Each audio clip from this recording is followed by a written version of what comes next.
There are tons of reasons to buy the new Echo from Amazon, as it's the newest speaker from them with their voice assistant on board. And while I love the new speaker design, the new look and feel, and the idea of everything that is supposed to come with this speaker, there are reasons that I see for you to hold off, at least for the time being.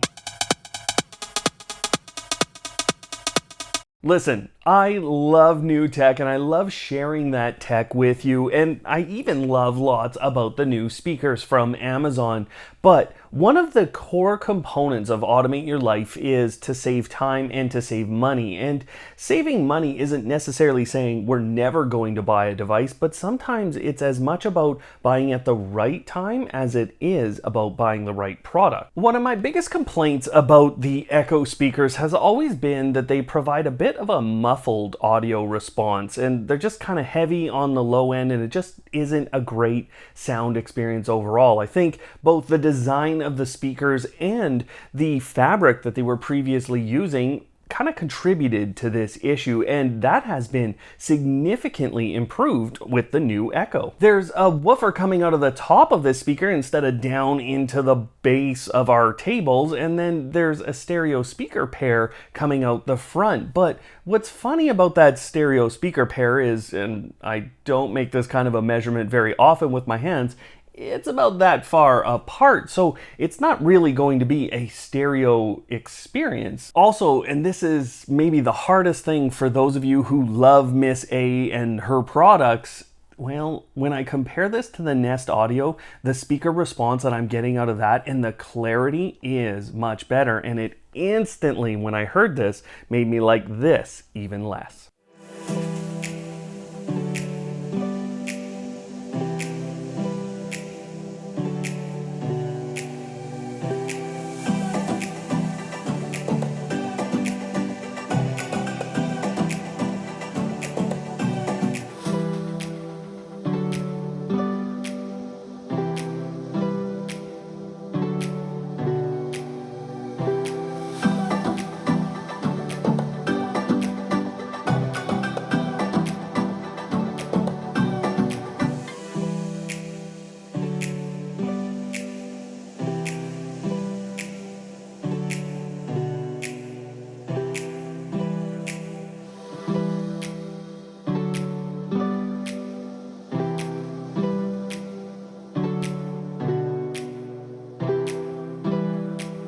I'm going to put the general design and the look and feel aside a bit for a moment, although they did improve the cloth or the wrapping that is on these speakers, and that has helped with that audio performance.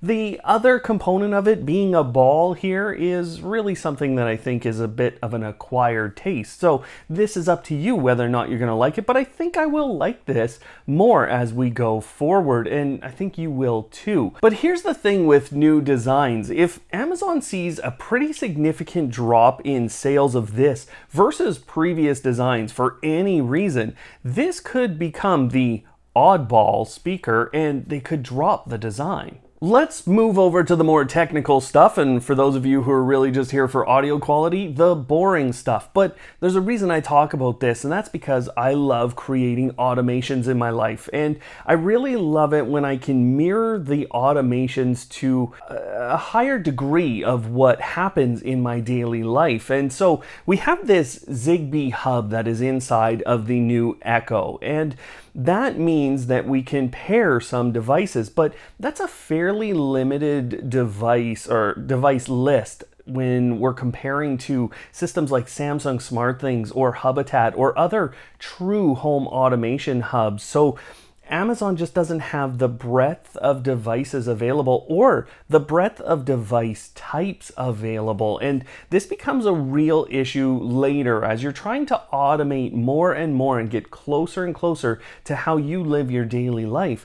The features that are available today on this are not there. And so this is definitely something to watch because Amazon has been putting that ZigBee hub into more and more. They're working on a standard with Google and Apple and the entire ZigBee alliance to create something that's bigger and better called the chip standard. And I believe that their products will be able to work with that and therefore open up this later. And the other thing that I think you have to wait on is called Sidewalk. Now, if you don't know what Sidewalk is, well, this is a combination protocol, and this is Amazon's own creation. So what they went out and did is they looked at the LoRa technology, or the LoRa standard, and they wanted to integrate that because it gives them great range. And then they took the benefits of Bluetooth Low Energy and some of the benefits of Wi-Fi, slapped it all together and said, we're going to create the ability for you to reach devices way outside of your home.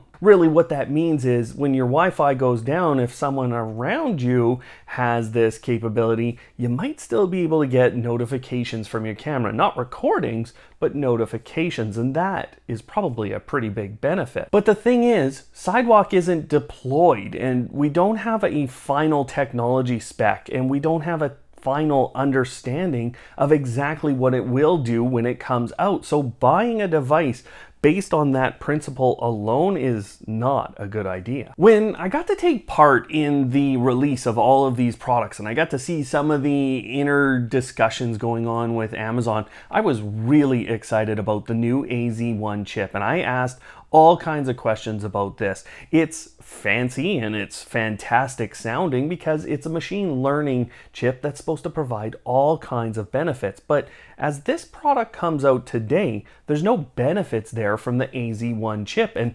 actually, it's the same as all of the other devices, or as far as I can tell, it's the same. Although if you go and watch Paul Hibbert's review of this speaker, it's actually a little bit slower, and maybe that's because they were leaning on that AZ1 chip to provide them these extra benefits. But it's not yet working today, and so again, it's another feature that we have to wait and see. The low power mode is something that I'm really excited about, and I want to see this implemented really well, and I do have a belief that Amazon will implement this really well. And number one, I really like the idea that I kind of can pass the environmentally responsible buck over to Amazon, and they'll take on the production of solar energy producing facilities, and I won't have to feel so bad. Plus, the low power mode will help me save money in my own home. So I love this, and I love the dashboard that I'm supposed to get. But this is, again, something that is not implemented on day one, and therefore we don't know what to do with it. So that's why one of the things I do on the channel here is I show you all the new features from Amazon and for their whole suite of Echo and Fire TV products, plus the Ring and the Blink products. I bring that all together in one new features and updates video that I do very regularly here on the channel, and that will help you find out when is exactly the right time to walk out and purchase these Echo speakers that are fantastic. Now, go check out the playlist that's up on screen because you will see the latest features and updates that are available for these products today. Otherwise, guys, thanks for watching, and of course, don't hate, automate.